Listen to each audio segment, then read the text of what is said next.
objective of all this fiqh, that was just a little bit about the history. The objective is that for you and I living here in 2020 amongst the COVID, era, what does fiqh mean to you and I? Fiqh basically gives us this chart. Fiqh will give us a text. It will give us a chart for a Muslim. And the spirit, the vibe is that you as a Muslim want to stay as green as possible, according to this chart, the spectrum. You want to stay as green as possible and avoid the orange and red, caution, avoid that as much as you can. So that's exactly what fiqh gives us, that in every aspect of our life, the fard, of course, those things that are obligatory, I want to make sure I'm doing them, all the time. Wajib as well.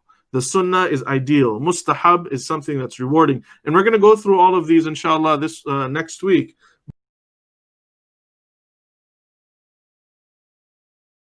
Wrapping up the different types of wahi. So we have wahi over here.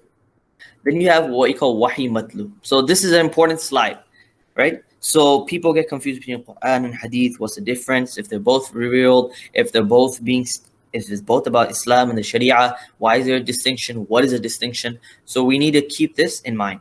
Wahi matlu, meaning recited. What do you mean by recited? This is the type of wahi that recite in salah.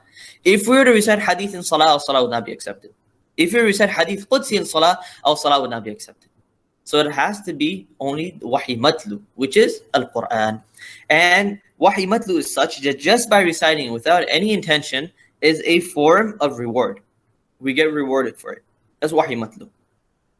Then we have, on the other hand, wahi ghayru matlu, which is non-recited. It is not recited.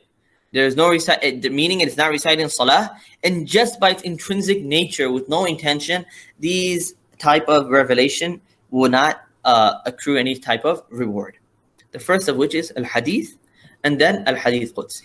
Hadith Qudsi, we're going to talk about the distinction between hadith Qudsi and hadith al-Quran next week, but keep this chart in mind, just so we have a framework, we have a conception or a framework in our mind, so that we can move with that next week, inshallah ta'ala.